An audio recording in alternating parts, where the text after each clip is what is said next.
Сәлеметсіздер ме, қымбат достар, сіздермен бірге мақсат, мен YouTube каналыма қош келдіңіздер. Қымбат әскери баспана бағдарламасына қатысуды жоспарлап жүрген жандар.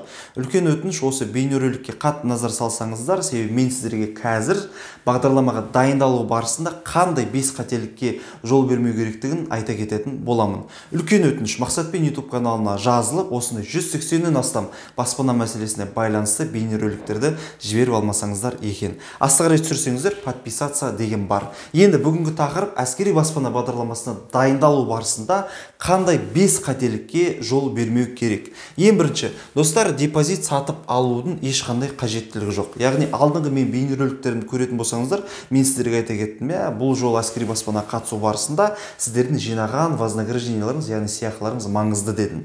Енді көптеген жандар бағана маған жазып отырады, Инстаграмда немесе ютубта жазып отырады: Мақсат мырза, отбасы банкта онлайн уступка деген қызмет бар. Сол жерде өзімізге қажет вознаграждение сатып алса қалай болады? Яғни бағдарлама қатысу барысында ол бізге қандай да бір жеңілдік бере ма деп? Жоқ, достар. Депозит сатып алу бұндай бағдарламаларда қарастырылмаған. Мысалға, Нұрлы жер бағдарламасы бар, Нұрлы жер шаңырақ. Сол жақта да бағдарлама қатысу барысында сіздерге жиналған вознагражденияларыңыз маңызды деп айтады. Бірақ егер сіз Нұрлы жер шаңырақ бойынша қатысып, өзіңізге депозит сатып алатын болсаңыз, онлайн уступка арқылы, онда признак онлайн уступки деген сіздің депозитіңізде қалып кетеді. Және де ол депозитпен сіз мемлекеттік бағдарламаларға қатыса алмайсыз. Сол секілді әскери баспана барысында да депозит сатып алудың ешқандай қажеттілігі жоқ, яғни вознаграждение көтеру мақсатында. Тек қана жақын туыстарыңыз немесе туысқандық қарым-қатынасты растай алатын жандардан депозитін өзіңізге уступать етіп алсаңыз болады. Ескере кететін жайт. Сізде спецклад болғандықтан депозит сізге бірден келіп қосылмайды. Бөлік депозит ретінде тұрады. Мысалы, Нұрлы жерде де сондай. Өтінім беретін кезде қоспай жай ғана бөлік қоя салса, онда 2 депозит таңдау мүмкіндігі болады. Менің ойымша, әскери баспана бағытында да сондай болады деп ойлаймын. Яғни сізде спецклад. Спецкладтың жәнде берілген жақын туыстың депозиті бар, яғни туысқандық қарым-қатынас расталған. Просто екеуін басып таңдай салыста өтінім бере беретін боласыз. Өз жұбайларыңызға үлкен өтініш, осы мәселені мен 2021 жылдың күзінен бері айтып жүрмін. Өз жұбайларыңызға үлкен өтініш, тұрғын үй төлемдерін жібермеңіздерші. Неге десеңіздер, ол тұрғын үй төлемдерін мақсатсыз қолдану ғой. Яғни 524 постановление болсын, Қазақстан Республикасының тұрғын үй қатынастары жөніндегі заң болсын, ол жерде нақты жазып берген ғой тұрғын үй төлемдерін қандай мақсаттарға қолдануға болатынын. Бірақ ол жерде жазбаған ғой жұбайына жіберу деген, дұрыс па?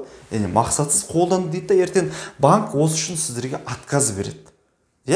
Үлкен өтініш, жұбайларыңызға жібермеңіздерші. Егер осы бейнероликті әріптестеріңіз көрмесе, әріптестерінің бәрінің арасында таратып жіберіңіздерші. Үшіншісі, ақшаны арнайы шотта ұстау. Мәссаған шын. Осы уақытқа дейін көптеген әскери баспана бағдарламасына қатысатын жандарға кеңес бердім. Бір байқағаным, ақшаны арнайы шотта ұстап отыр ғой. Спец счеттарында. Достар, спец счетта ұстаудың қажеттілігі жоқ. Айтып отыр ғой, бұл әскери баспанада сіздердің жиналған вознагражденияларыңыз қарайды.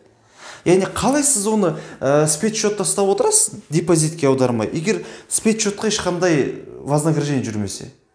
Жарайды, мейлі қатыспаймын деп отырсаңыз, онда келесі жыл қатыссаңыз госпремия аласыз ғой мемлекет тарапынан берілетін. Сондықтан спец счетта ұстамаңыздар, үлкен өтініш. Білем, тағы басқа мақсаттарға аудару керек, арендаға беру, тағы да басқа деп отырған жандар бар шығар, олар жарайды ұстасын, келесі айдың арендасын төлеу керек деп отырған жандар. Бірақ сіз үй алу мақсатында ақшаңызды жинап жүрсеңіз, онда міндетті түрде депозитке аударыңыз. Себебі сіздің депозитіңізге биыл айтып отырмын ғой, сіздер үй алу жоспарламасаңыз да, келесі жылы жиналған вознаграждениеңіз өзіңізге көмектеседі ғой. Одан кейін төртінші, конкурс басталардан 120 күн бұрын несие тарихына мұқият болыңыздар. 120 күн бұрын. Яғни, егер конкурс жаз айларында басталады десек, болды, кетті. Мұқият қараңыздар. Неге тағы да басқа деген сұрақтар туындауы мүмкін, достар. Отбасы банкінің арнайы заңнамаларында осылай жазылған. Яғни, просрочка болмау қажет деп айтылмаған, бірақ менен сіздерге деген ұсыныс. Міндетті түрде 120 күн бұрын үлкен өтініш. Мүлде просрочка жасамаңыздаршы. Мүлде бір күн 1000 теңгеден асып кететін. Неге тағы да басқа деген сұрақтар туындатуы мүмкін? Яғни регламентта 20 күн деп көрсетілмеген, басқаша сан көрсетілген. Бірақ мен осы салада жұмыс жасап жүрген, осы салада кеңес беріп жүрген адам ретінде өз тәжірибеме сүйене мен сіздерге тағы да айтамын. Ертең маған рахмет айтасыздар. ертең маған рахмет айтасыздар. 120 күн бұрын мүлде просрочка жасамауға тырысыңыздар. Жарайды ма? Одан кейін артық қажетсіз несиені ала беру. Бұны не үшін мен жазамын? Яғни кеңес беру барысында көптеген жандардан байқап отырмын бағана. Әйеліме iPhone алып беріп отырмын, анан бүйтіп отырмын. Яғни қажеттілік болып тұрса, шынайы қажеттілік болып тұрса, кредит алыңыздар. Бірақ шынайы қажеттіліксіз дәл қазір қандай да бір несиені ала бермеңіздер. Неге? Ертең сіздер төлем қабілеттілігін растайтын кезде өтіп отсаңыздар. Сіздерде табыс растаудың екі жолы бар. Бірінші тұрғын үй төлемдері лимит бойынша, екінші тұрғын үй төлемдері қосымша зарплата. Ертең қосымша зарплата деген мәселе туындаған жағдайда сіздердің жалақыларыңыз жеткілікті бола ма? Мәселе. Егер сіз қажетсіз несиелерді қазір алып тастасаңыздар, немесе жұбайыңыз жұмыс жасаса, жұбайыңызға да қажетсіз несиелерді алып тастасаңыздар, ертең ол кісінің табысы сізге соземшік ретінде жеткілікті бола ма? Сондықтан мейлінше кішігірім несиелер болса, қазірден бастап жабамыз, қажетсіз несиелерді алмаймыз. Себебі в рамках жилищных выплат алатын болсаңыздар, тұрғын үй төлемдері, онда сіздерде лимит болады жан басына. А егер жилищные выплаты плюс зарплата болса, онда 50 миллионға дейін ала беру мүмкіндік болады.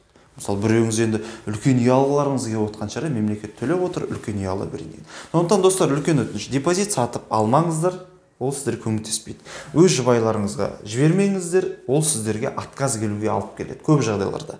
Ақшаны арнайы шотта емес, депозитті ұстаңыздар. Конкурс басталардан 120 күн бұрын несие тарихына мұқият қараңыздар. Жалпы регламентті 60 күн деп жазылған, бірақ тағы да айта кетемін. Менің өзім тәжірибеме сүйенетін болсам, 120 күнге өте мұқият қарайды. Яғни бір күн болсын мұқият қарайды. Мен сіздерге айтып отқан жоқпын, қазір кейбір кісілер ойлап қалуы мүмкін, оппана 20 күнге дейін үлкен просрочкамыз бола берсе, онда бола береді, керемет деп. Жоқ, достар. Отбасының соңғы бір жылға өте мұқият қарайды, 1,5-2 жылға өзіндік бір нелер бар. Оны біз скоринг дейміз, тағы да басқа дейміз, расчеттар бөлек, әр адамдікі бөлек қарау керек. Жалпы рекомендация 120 күн бұрын несие тарихтарыңызға мұқият болыңыздар, тағы да айтамын. 1000 теңге бір күннен асып кететін просрочкаларыңыз болмасын. Мен өзім тәжірибеме сүйене айтып отқаным.